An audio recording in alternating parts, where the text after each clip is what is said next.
Les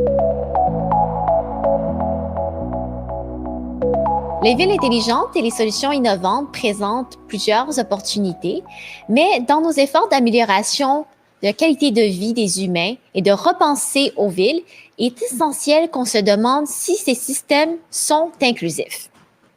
Les villes intelligentes se sont développées dans le monde entier avec comme objectif de rendre les environnements urbains plus efficaces et d'y améliorer la qualité de vie.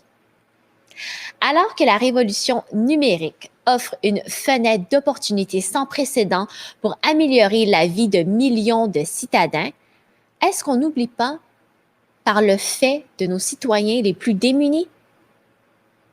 Je suis ravie d'inviter Camille Viros, économiste et analyste pour l'Organisme de coopération et de développement économique, l'OCDE, de partager certaines réflexions à ce sujet.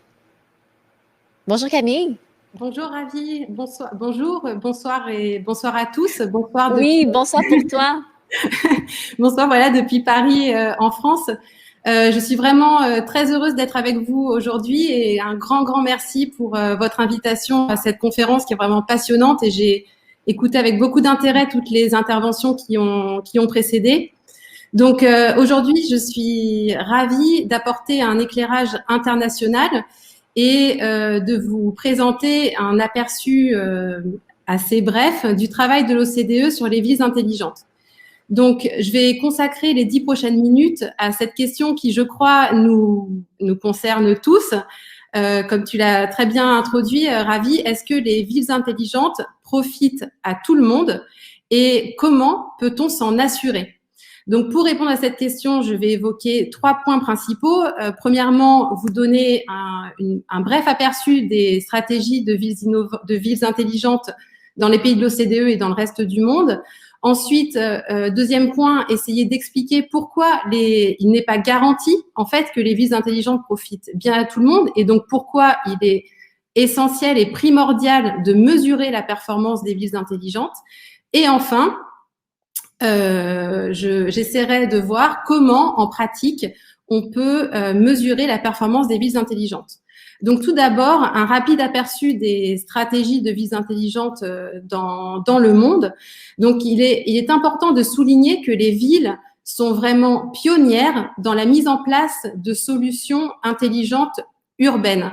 Donc, ce qu'on peut voir avec cette carte et ce qui est intéressant, c'est de voir que les stratégies, les initiatives de villes intelligentes englobent des villes de toute taille, comme ça a été évoqué aussi précédemment, aussi bien des villes de petite taille ou de taille moyenne, c'est le cas par exemple de Dijon en France, ou des villes beaucoup plus grosses, des mégalopoles telles que Séoul en Corée. Et aussi, ce qu'on voit, ce qui est très intéressant avec les exemples qui sont sur cette carte, c'est qu'on voit que les stratégies de villes intelligentes couvrent également tous les secteurs de la vie urbaine, que ce soit la sécurité, la consommation d'énergie, l'habitat, la gestion de l'eau et la gestion des déchets, la qualité de l'air, l'accès aux services publics en général. Donc voilà. Mais ce qui est important de souligner, c'est que les villes intelligentes ne sont pas seulement le fait des villes, mais les villes intelligentes sont aussi le fait des États nationaux et des États et des gouvernements nationaux qui ont un rôle clé à jouer pour soutenir et pour promouvoir les villes intelligentes. Donc, on voit que c'est le cas, par exemple, au Canada, évidemment, mais dans plein d'autres pays du monde, que ce soit des pays de l'OCDE comme le Japon, la Corée, les États-Unis, mais aussi des pays en dehors de l'OCDE comme le Brésil, où les gouvernements nationaux mettent en place véritablement des stratégies nationales globales pour promouvoir les villes intelligentes. Donc, si on voit que ces initiatives de villes intelligentes sont très nombreuses et sont promues aussi bien au niveau des villes qu'au niveau des gouvernements nationaux, il n'est pas forcément garanti que les stratégies et les initiatives de villes intelligentes vont profiter véritablement à tous les citadins. Donc, comme tu le disais, Ravi, tout à l'heure, il est vrai que la révolution numérique offre la promesse d'améliorer sur beaucoup de plans la vie de millions de citadins, que ce soit d'améliorer leur sécurité, de diminuer la pollution dans les villes, d'améliorer l'accès aux services publics ou d'améliorer aussi leur mobilité, la mobilité des usagers des transports publics, etc. Mais ce qui peut arriver également, c'est que les villes intelligentes peuvent avoir parfois des effets négatifs involontaires. Donc, on pense évidemment aux risques. C'est peut-être ce qui nous vient en premier à l'esprit. Ce sont les risques pour la vie privée des citoyens avec l'usage de leurs données personnelles, ainsi que les défis réglementaires. Mais peut-être de manière plus fondamentale, il est très important de souligner que si les besoins de toutes les catégories de population ne sont pas pris en compte, les villes intelligentes peuvent alors creuser la fracture numérique entre, d'une part, les groupes de population, les personnes qui sont qualifiées, qui ont les capacités et les compétences et aussi l'accès aux nouvelles technologies et qui du coup peuvent récolter tous les bénéfices des stratégies des villes intelligentes. Donc on a d'un côté ces personnes-là et de l'autre les personnes qui ne sont pas qualifiées ou qui n'ont tout simplement pas accès en fait aux nouvelles technologies et qui du coup vont être laissées pour compte. Et c'est donc pour ça qu'il est véritablement essentiel de concevoir les villes intelligentes en ayant l'humain au centre, en ayant le citoyen au centre de la conception des villes intelligentes dès le départ, et de concevoir les villes intelligentes non pas comme une fin en soi, mais comme un outil, comme un moyen pour améliorer le bien-être des gens et promouvoir une croissance inclusive. Donc, la question qui suit, puisqu'il est évidemment très important d'essayer de faire en sorte que les villes intelligentes garantissent des bénéfices pour tous, c'est comment peut-on s'en assurer? Eh bien, pour s'assurer que les villes intelligentes atteignent leurs objectifs, il est évidemment essentiel d'évaluer et de mesurer la performance des villes intelligentes. Pourquoi? Parce que mesurer et évaluer les résultats des villes intelligentes, ça va garantir que les initiatives des villes intelligentes atteignent bien leurs objectifs et notamment leurs objectifs de croissance inclusive. Ça veut dire que les villes intelligentes, les impacts ne vont pas être seulement pour les plus privilégiés, mais vraiment pour l'ensemble de la population citadine.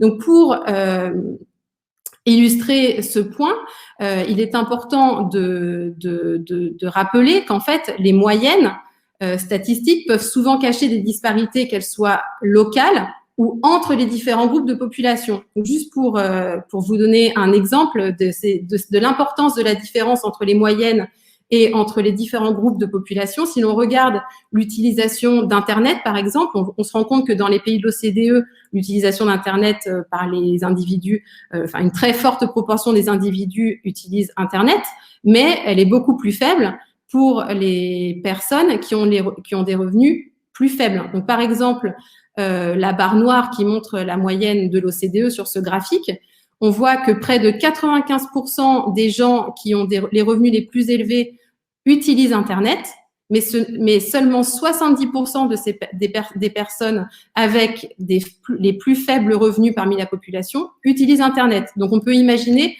que ce type de disparité entre les gens de revenus différents ou de niveaux d'éducation différents vont aussi se retrouver au niveau de la ville, et c'est bien pour ça qu'il est essentiel de définir les objectifs de ville intelligente en ayant bien en tête ces disparités entre les groupes de population. Et donc, pour être sûr qu'on atteint ces objectifs de croissance inclusive, il faut pouvoir mesurer la performance des villes intelligentes. Une autre raison pour laquelle il est important de mesurer la performance des villes intelligentes, c'est évident, mais c'est peut-être important de le rappeler quand même, c'est que de mesurer la performance des villes intelligentes, ça améliore la transparence des gouvernements vis-à-vis des citoyens. Donc maintenant qu'on a dit que c'était pas du tout garanti en fait que les initiatives de villes intelligentes allaient bénéficier à tout le monde, qu'il y avait quand même un risque que les villes intelligentes ne bénéficient que les personnes les plus qualifiées ou les plus riches de la ville, et qu'il était donc primordial de mesurer la performance des villes intelligentes. La question qui en découle, et ce sera mon troisième et dernier point, est de savoir comment on peut mesurer la performance des villes intelligentes. Alors, c'est une question qui est relativement complexe, on va dire, mais il existe déjà des cadres de mesure des villes intelligentes qui ont été développés soit par des villes intelligentes elles-mêmes. C'est le cas, par exemple, de Vienne en Autriche. Et à Vienne, enfin, c'est très intéressant de voir que l'évaluation fait partie intégrante de leur stratégie de ville intelligente. Et donc, pour chaque objectif de leur stratégie, ils ont défini des indicateurs pour vérifier qu'ils sont sur la bonne voie pour atteindre leurs objectifs. Donc, par exemple, des indicateurs comme la réduction des émissions de gaz à effet de serre par habitant, la consommation d'eau par habitant, etc. Donc, on a des cadres de mesure déjà élaborés par les villes intelligentes elles-mêmes. Et on a aussi d'autres cadres de mesure qui ont été développés par des organisations telles que CityKeys en Europe, ISO, ITU et bien d'autres.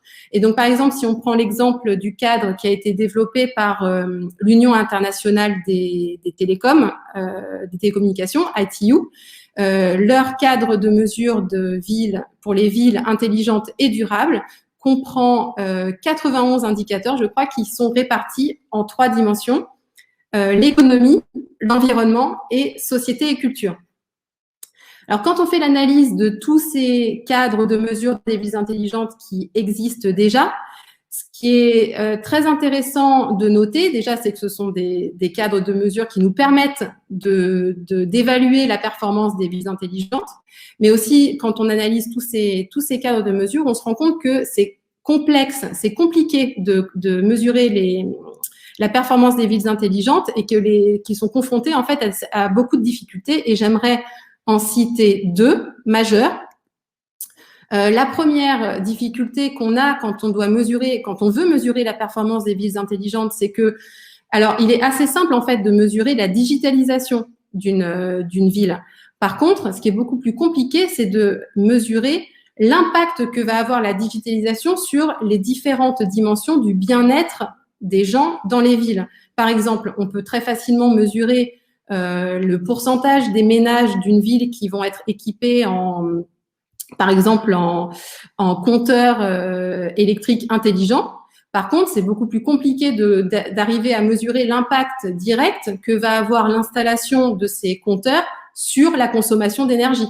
Donc ça, c'est la première difficulté qu'on a quand on veut mesurer la performance des villes intelligentes. Deuxième difficulté, et c'est pour revenir sur mon point de l'importance de prendre en compte la croissance inclusive et l'inclusion quand on conceptualise et qu'on met en place des stratégies de villes intelligentes, c'est que beaucoup de ces cadres de mesure de performance ne prennent pas en compte, ne vont pas essayer de mesurer les divergences entre les différents groupes de population. Donc, la dimension d'inclusion n'est souvent pas prise en compte dans la plupart de ces cadres de mesure. Et c'est donc pour combler ces manques, pour répondre à ces difficultés, que cette année, l'OCDE concentre son travail sur la question de la mesure de la performance des villes intelligentes. Et nous travaillons en ce moment à développer un cadre de mesure qui soit à la fois flexible et multidimensionnel, et surtout qui va considérer non seulement la digitalisation des villes, mais, et c'est ce qui nous intéresse le plus, et ce qui est vraiment fondamental, ce qui va essayer de mesurer l'impact de la digitalisation sur toutes les dimensions de bien-être des gens, des citadins, avec cette vision, cet angle inclusif. Et donc, cette question de l'évaluation de la performance des villes intelligentes sera, j'en profite pour le dire, ce sera le sujet principal de discussion de notre deuxième table ronde sur les villes intelligentes et la croissance inclusive qui aura lieu le 3 décembre prochain. Et j'aimerais vous inviter à vous joindre à nous pour cet événement qui va être, je l'espère, très intéressant, enfin j'en suis sûre, et pendant lequel nous allons beaucoup échanger sur ces questions de mesure et comment mettre au centre le citadin au centre des villes intelligentes et comment peut-on mesurer la performance des villes intelligentes. Et bien sûr, si vous voulez en savoir plus sur le travail de l'OCDE sur les villes intelligentes, je vous invite à lire nos dernières publications sur le sujet. Et voilà pour ma présentation. Je vous remercie pour votre attention et j'espère vous revoir très bientôt, le 3 décembre, pour notre deuxième table ronde. Et je vous remets le lien, la page avec le lien ici, pour que vous puissiez vous inscrire. Et je remettrai le lien pour les inscriptions aussi dans le chat de la scène principale. Merci beaucoup. Merci beaucoup, Camille. Peut-être une petite question avant de te laisser, parce que je sais que tu es à Paris présentement. Et en passant, il est quelle heure à Paris? Il est 23 heures. Oh, OK, il est 23 heures. Donc, juste une petite question.